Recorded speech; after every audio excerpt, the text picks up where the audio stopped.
Baiklah, Assalamualaikum warahmatullahi wabarakatuh. Apa kabar semuanya teman-teman dimanapun Anda berada? Semoga selalu sehat dan juga selalu dilancarkan rezekinya. Amin, amin, ya robbal alamin. Sebelumnya saya mau melihat dulu pendapat teman-teman semuanya. Jikalau teman-teman setuju, sepakat juga, satu suara sama saya juga, pinjol dihapuskan di Indonesia ini secepatnya, silakan teman-teman subscribe channel ini dan like juga video ini. Dan kalau seandainya teman-teman tidak setuju pinjol dihapus di Indonesia, semakin banyak orang yang galbay, semakin banyak orang yang ngerusak hidupnya, silakan teman-teman tidak usah like dan juga tidak usah subscribe channel ini. Karena saya membangun channel ini akan mengajak teman-teman membuka suara, membuka pikiran untuk selalu bersuara supaya pemerintah secepatnya membubarkan pinjaman online atau menghapus pinjaman online di Indonesia ini, karena korban semakin banyak, semakin berjatuhan. Oke, langsung saja ke pembahasan. Nah, di sini ada informasi terbaru teman-teman semuanya. Ada informasi terbaru, DPR RI mengusulkan supaya pemerintah melunaskan hutang pinjaman online. Simak sampai akhir. Nah, di sini saya akan bacakan informasinya, silakan simak. Nah, ini ada dari Bapak DPR RI Yanuar Arif Wibowo. Dia mengatakan, sukseskan program 3 juta rumah, hapus hutang pinjol masyarakat bawah. Nah, kita lihat lanjutannya. Misal, masyarakat menggunakan aplikasi PayLater untuk pembayaran, sebut saja Rp50.000, lalu telat bayar sehingga nunggak atau gagal bayar hingga akhirnya jadi catatan by checking. Ketika mereka mengajukan kredit perumahan ini jadi tidak memenuhi syarat. Lanjutnya, oleh karena itu politisi fraksi PKS ini mengusulkan agar pemerintah mengeluarkan kebijakan untuk menghapus utang pinjaman online bagi masyarakat bawah. Menurutnya, jika pemerintah bisa menghapus utang UMKM petani dan nelayan untuk meringankan beban rakyat kecil, maka ia juga berharap pemerintah dapat menghapus utang pinjol masyarakat agar mereka bisa mengakses kredit perumahan rakyat. Nah, di sini saya sangat setuju sekali sama Bapak ini, sama Bapak Yanuar Arif Wibowo ini. Dia mengusulkan, mereka adalah anggota DPR RI, adalah wakil rakyat, wakil kita semua. Semoga saja pemerintah secepatnya menghapus hutang pinjaman online seperti pemerintah menghapuskan hutang para nelayan UMKM yang kemarin itu. Kalau seandainya ini benar-benar terjadi, saya rasa masyarakat sangat senang. Yang paling utama adalah masyarakat menengah ke bawah. Seperti kita ini adalah yang menengah ke bawah, teman-teman. Karena inilah yang paling banyak utang pinjaman online di aplikasi pinjol.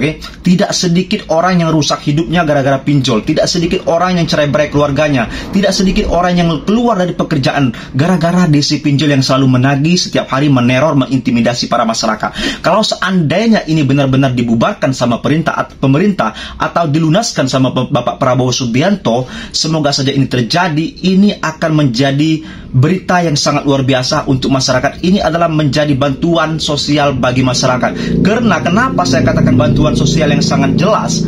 Karena orang-orang yang kerjaannya gaji 3 juta, gaji 2 juta itu sekarang itu sudah memikirkan hutang pinjol. Setiap bulan kadang-kadang tidak memberikan uangnya lagi ke rumah, ke istri, ke anak, gara-gara memikirkan pinjol, supaya pinjol tidak datang ke rumah. Ini berarti sangat miris sekali, sangat tragis sekali kalau seandainya sampai seperti ini. Jadi saya harapkan ke pemerintah, semoga saja melalui Bapak DPR RI ini, Komisi 5, Komisi 5 DPR RI bisa didengar sama pemerintah melalui OJK.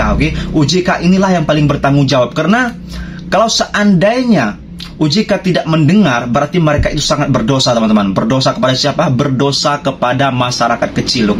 Memang benar, kita ini adalah orang-orang yang meminjol, orang-orang kepepet yang tidak ada uang gara-gara pinjaman online. Kita larinya ke pinjaman online. Tetapi kalau seandainya pemerintah ingin membantu benar-benar masyarakat kecil, mereka harus menutup atau melunaskan hutang-hutang ini. Yang hutangnya cuma 500.000, paling 1 juta, 2 juta, tidak lebih dari 5 juta. Tetapi korbannya makin banyak, teman-teman. Bahkan sampai banyak orang mengakhiri hidup. Banyak berita-berita kemarin orang mengakhiri hidup gara-gara hutang pinjaman online yang hutangnya tidak sebesar hutang orang-orang di bank. Jadi kalau seandainya orang-orang ini sampai melakukan hal-hal atau tindakan yang di luar batas, siapa yang disalahkan? Kita menyalahkan pemerintah sama OJK, karena mereka lah yang bertanggung jawab, mereka lah yang mengurus pinjaman online ini, mereka lah yang memberi izin. Dan kalau seandainya mereka tutup mata, tutup telinga, tidak mendengarkan ocehan Bapak DPR RI atau apalagi kita ini masyarakat kecil, kalau masyarakat seperti kita ini mungkin saja tidak mereka dengar. Karena selalu saja kita melaporkan ke OJK, ke AFPI, semuanya tidak ada yang didengar sama mereka. Kalau seandainya Bapak DPR RI sudah ngomong jelas-jelas seperti ini, berarti mereka adalah orang-orang yang tidak berguna untuk negara dan bangsa ini, oke? Tidak mendengar suara rakyat, wakil rakyat, oke? Nah, semoga saja mereka bisa mendengar dan bisa melunaskan pemerintahan sekarang, hutang-hutang pinjol yang menengah ke bawah khususnya, oke? Kalau seandainya menengah ke atas, mereka sudah punya uang banyak, oke teman-teman? Nah, harapan kita semoga saja pinjol ini selesai, cepat diselesaikan sama Bapak Prabowo, oke? Nah, kalau seandainya ini bermanfaat bagi teman-teman semuanya, silakan subscribe channel dan like juga, dan share ke teman-teman yang lain, oke? Yang paling penting, kuatkan mental, kuatkan hati teman-teman semuanya bersama channel ini, oke? Ini saja, kurang lebihnya juga saya mohon maaf. Wabillahi taufiq wal hidayah. Wassalamualaikum warahmatullahi wabarakatuh. Jangan pernah takut sama pinjaman online. Thank you.